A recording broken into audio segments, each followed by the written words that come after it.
Lalu pemirsa, bagaimana aktivitas Gunung Merapi hingga Kamis malam ini? Kita sudah terhubung dengan Ibu Hanik Humaida selaku Kepala BPPTKG. Assalamualaikum warahmatullahi wabarakatuh. Selamat malam Ibu Hanik. Waalaikumsalam warahmatullahi wabarakatuh. Selamat malam Mbak Putri. Baik, Ibu mungkin bisa diberikan informasi hingga saat ini bagaimana kondisi dari Gunung Merapi? Apakah kemudian erupsi ini juga aktivitasnya begitu meningkat? Oke, kami sampaikan bahwa sejak tanggal 4 Januari kemarin, Merapi itu sudah mengalami atau masuk fase erupsi, erupsi yang bersifat efusif, gitu ya. Dan kemudian kejadian atau tingkat aktivitas ini terus meningkat terus, dan kemarin terjadi awan panas yang lebih besar dari yang sebelum-sebelumnya. Jadi dengan jarak jangkau luncuran sampai 3 km. Nah, untuk saat ini untuk awan panas dan guguran masih terjadi, namun demikian intensitasnya menurun. Tapi bukan berarti bahwa sekarang fase itu sudah berakhir. Karena apa? Karena memang guguran yang saat ini itu masih terus terjadi. Gitu. Ini masih harus perlu kita waspadai pada saat terjadi atau aktivitas seperti ini. Baik, adakah kemudian Bu potensi bahwa aktivitas kemudian meningkat lagi termasuk awan panas ini semakin membesar dan juga daya luncurnya juga semakin meningkat? Potensi itu masih ada. Jadi karena kemarin itu kan luncurannya itu kalau kita lihat hari ini itu kan kubah lavanya masih ada di puncak, itu masih cukup itu ya, masih ada itu ya. Artinya bahwa belum semua material yang ada itu meluncur, atau jadi sehingga yang menyebabkan adanya awan panas itu kan kalau ketidakstabilan kubah lava yang ada di puncak itu terjadi, ataupun adanya terus lereng atau keluarnya magma dari dalam, ya, sehingga menyebabkan luncuran lava yang seperti itu. Adakah kemudian Bu peringatan untuk desa-desa ataupun daerah-daerah ini untuk lebih luas lagi yang terdampak? Untuk saat ini belum, jadi potensi bahaya pada saat ini masih ada di sektoral ke arah barat daya, yaitu sejauh 5 km di hulu kali Boyong, Kerasak, Bedok, Bebeng itu ya, dan Kali Putih. Nah, jadi daerah itulah yang potensi bahayanya. Baik, ini hujan juga turun Bu. Adakah kemudian ini berpengaruh terhadap awan panas? Kalau hujan tidak berpengaruh terhadap awan panas. Jadi awan panas itu lebih faktornya itu adalah dipengaruhi oleh faktor internal. Jadi apa yang terjadi dari dalam, ya.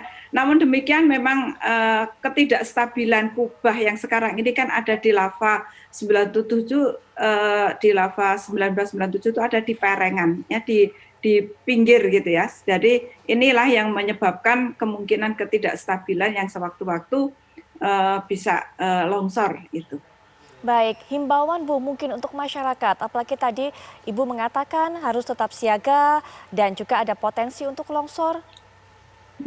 Ya tentunya himbauan kepada masyarakat, ya, terus ikuti arahan dari secara teknis, informasi dari BPPTKG, kemudian untuk apa yang harus dilakukan mungkin bisa terus ngikutin arahan dari pemerintah daerah setempat gitu ya. Jadi dengan BPBD ya tadi sudah dibahas dengan Pak Kalak dari Sleman maupun dari BPBD yang ada di lingkaran Merapi. Baik, Ibu Hani terima kasih sudah memberikan informasi terbaru mengenai aktivitas Gunung Merapi hingga malam hari ini. Selamat malam Bu, selamat beraktivitas kembali. Terima kasih, selamat malam. Baik, tadi kita sudah mendengar juga Pak Trubus, artinya potensi itu masih ada, aktivitas juga terus meningkat, awan panas dan sebagainya, bahkan longsor tadi yang kita dapatkan informasi, ada potensi untuk longsor. Masyarakat pun harus berhati-hati. Pak Trubus melihatnya? Iya, menurut saya ini memang kesiapannya jauh lebih spesifik ya, karena kondisi satu ini ada situasi kebun potensi longsor, potensi sementara tadi awan panas sendiri tidak terpengaruh oleh kondisi hujan juga ini kan, karena iklimnya iklim La Nina, hujan dan hujannya juga deras, nanti juga sementara anginnya juga kenceng. Nah, di satu sisi situasi pandemi masyarakat, saya yakin itu masyarakat dalam sih sangat stres sekarang ini. Karena apa? Karena di masa pandemi ini juga situasinya sudah mulai kegiatannya dibatasi dengan segala, kan terpengaruh itu kondisi ekonomi lah paling tidak. Nah, sekarang dengan adanya bencana ini mau nggak mau dia di pengungsian. Nah, situasi di pengungsian ini tidak mudah untuk berinteraksi dengan masyarakat yang didatangi gitu, walaupun ya secara kekeluargaan oke, tapi dalam jangka panjang juga nggak mudah gitu. Artinya kan ketergantungan pada pihak lain, baik dalam hal soal bantuan maupun soal apa namanya ya kasih sayang itu kan menjadi hal yang sangat urgen ya. Karena apa? Karena persoalannya kemudian masyarakat yang menerima atau masyarakat yang didatangi dimintain bantuan juga dalam kondisi stres juga karena pandemi COVID ini kan.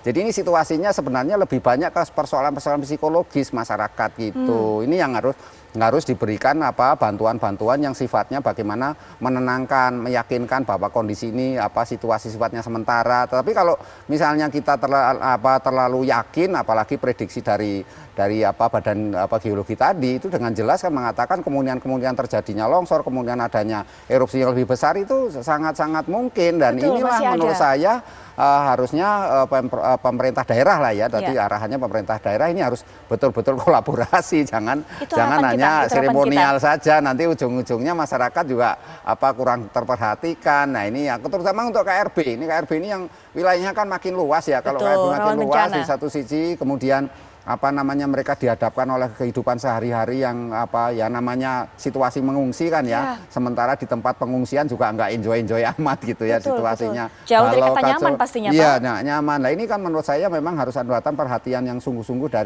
dari pemerintah daerah, termasuk pemerintah provinsi Jawa Tengah maupun provinsi DIY ya. Tetapi dalam hal ini khusus ya untuk bupati ini harus memberikan perhatian, bupati di baik Magelang, baik Sleman maupun Klaten, Boyolali dan wilayah-wilayah yang lain yang terdampak itu Mbak. Itu kita harapkan bisa berjalan seperti yang Pak Trubus katakan tadi, rasanya itu yang menjadi konsentrasi malam hari ini. Mereka harus berkolaborasi, bergandengan tangan dengan erat untuk bisa menyelesaikan masalah ini begitu. Pak Trubus, terima kasih sudah hadir menemani saya di sini, sudah memberikan pandangannya mengenai hal ini, penanganan bencana dari para korban Gunung Merapi yang memang sedang erupsi.